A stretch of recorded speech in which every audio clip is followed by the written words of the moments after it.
안녕하십니까. 신영일의 비즈정보 플러스입니다. 오늘은 11월에 먹으면 좋은 먹을거리를 소개해드리겠습니다.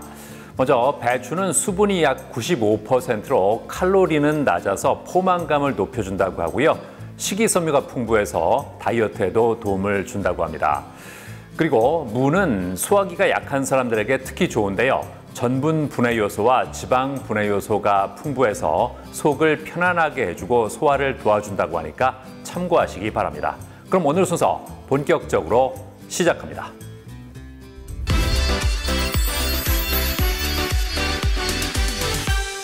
사람은 사랑니를 제외하고 평생 28개의 영구치를 가지고 살아갑니다. 그런데 질환이나 사고 등의 다양한 이유로 치아를 상실하는 경우가 생기는데요.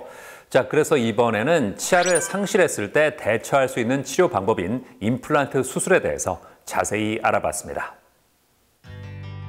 우리가 건강하려면 잘 먹고 잘 소화시키고 잘 자고 활발하게 활동해야 하는데요.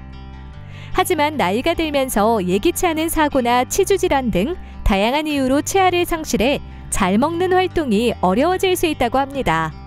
치아는 한 번의 영구치가 나온 이후로는 다시 재생되지 않기 때문에 치아를 관리하는 일이 중요한데요. 특히 노년기에는 소화 기능이 떨어지는 경우가 많은데 치아가 없다면 충분한 저작 활동을 하지 못해 소화장애로 고생할 수 있다고 합니다. 따라서 치아를 상실한 경우라면 자연 치아를 대체할 만한 방법을 찾아야 하는데요. 대표적인 치료 방법으로는 임플란트를 꼽을 수 있다고 합니다. 임플란트는 부러지거나 치주 질환으로 빠져서 상실된 치아를 대체하는 구강 내 인공 매식제, 인공 치아를 뜻합니다. 임플란트는 치아를 상실한 대부분의 성인을 대상으로 하는데요. 18세 미만의 청소년은 치아를 상실하였더라도 성인이 되기를 기다렸다가 진행합니다. 임플란트는 저장력이 우수한 편이기 때문에 음식 섭취에 제약이 적고 자연스러운 치아 외관으로 심미적인 부분을 향상시킬 수 있다는데요. 다만 임플란트는 치과 진료 과목 중에서도 난도 높은 치료로 손꼽힌다고 합니다. 그렇기 때문에 본격적인 임플란트 수술에 앞서 임상사진 및 방사선 사진으로 전체적인 구강 상태를 확인한 다음 컴퓨터 단층 촬영인 CT 촬영을 통해 환자의 뼈와 잇몸 상태를 면밀히 검사한 후 그에 따른 결과를 바탕으로 치료 계획을 세워 수술을 진행해야 한다는데요. 임플란트 진단에 있어서 중요한 점은 환자의 구강 상태 및 전신 건강 상태에 대한 면밀한 점검과 판단입니다. 치아를 상실한 위치, 뼈의 상태, 주변 치아와의 관계에 따라 치료 방법이 달라질 수 있고 안전한 수술을 위해서는 당뇨, 골다공증, 심혈관계 질환에 대한 확인이 필요합니다. 치주 질환이 있는 환자의 경우는 구강 위생 관리가 더욱 중요한데요. 구강 내 세균 관리가 되지 않을 경우 임플란트 주위염도 잘 생길 수 있습니다. 치주 질환이 있는 환자는 전신 질환에 문제가 발생할 소지가 높기 때문에 치주 관리와 병행돼 치료되어야 하며 전문성 있는 의료진을 선택해서 체계적으로 치료와 관리를 받아야 합니다.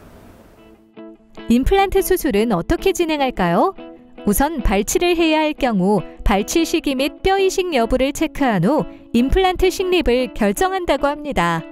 식립을 하고 나서는 3에서 4개월 정도 뼈와의 결합 시간을 기다리고 뼈와 잘 융합된 이후에 머리를 올리는 보철 과정을 진행한다는데요.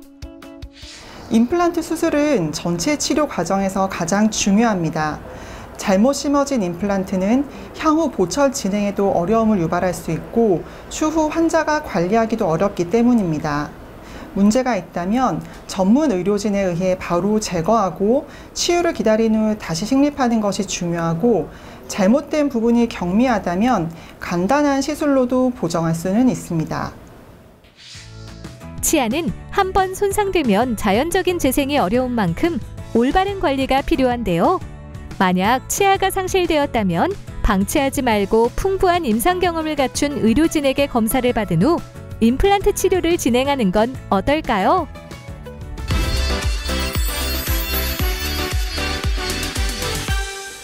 김유경 원장과 함께 자세한 말씀 나눠보겠습니다. 안녕하세요. 안녕하세요.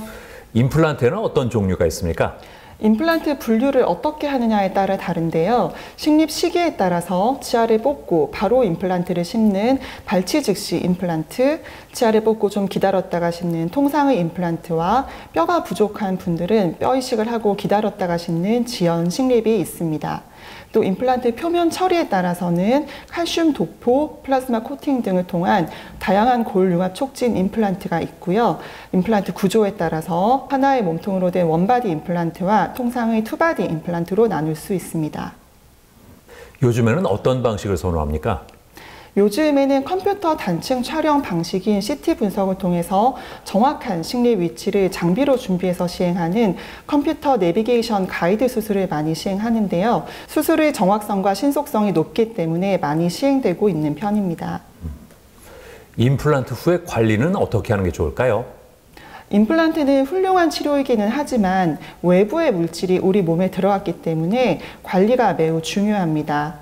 수술 직후에는 위생 관리가 중요하기 때문에 가글을 잘 해주시고 수술 부위를 건드리지 않도록 조심하셔야 되고 일주일에서 2주 정도 동안은 과도한 음주와 흡연, 과격한 운동을 피해 주셔야 하며 수술이 완전히 완성된 이후에도 3개월 간격으로 병원에 주기적으로 내원하셔서 문제가 없는지 점검을 받으셔야 합니다. 임플란트를 고려하는 분들께 어떤 조언을 해주고 싶으세요? 고혈압이나 당뇨 등 전신 질환이 있는 환자분들은 꼭 대학병원에 가야 한다고 생각하시는 경우가 많은데요.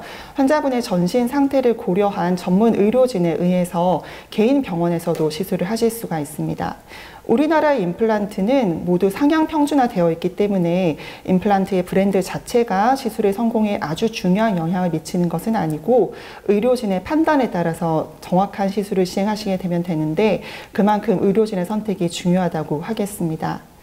임플란트의 성공 여부는 수술로만 끝나는 것이 아니라 향후 관리를 어떻게 하느냐가 더 중요한데요. 의료진과 협력해서 문제가 생기지 않도록 주기적으로 관리를 하셔야 되고 그렇지 않을 경우에는 임플란트 주위염, 보철물의 파절 등의 문제가 생길 수 있기 때문에 정확한 치료를 받으시고 의료진과 함께 구강 관리를 잘 해나가시는 것이 중요합니다. 네, 오늘 말씀 잘 들었습니다. 감사합니다.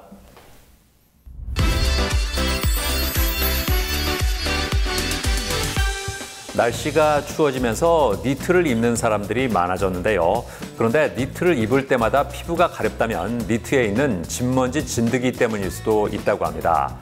진먼지 진드기는 피부 각질이나 섬유 찌꺼기를 먹고 사는데 니트는 자주 세탁하기 어렵다 보니까 관리가 안 돼서 진먼지 진드기가 생길 수 있다고 합니다. 물빨래가 가능한 옷은 60도 이상의 물로 세탁하고 물빨래가 어려운 옷은 스팀 청소기로 청소하면 진먼지 진드기를 제거할 수 있다고 하니까 참고하시기 바랍니다. 저는 다음 시간에도 다양한 소식 가지고 인사드리겠습니다. 고맙습니다.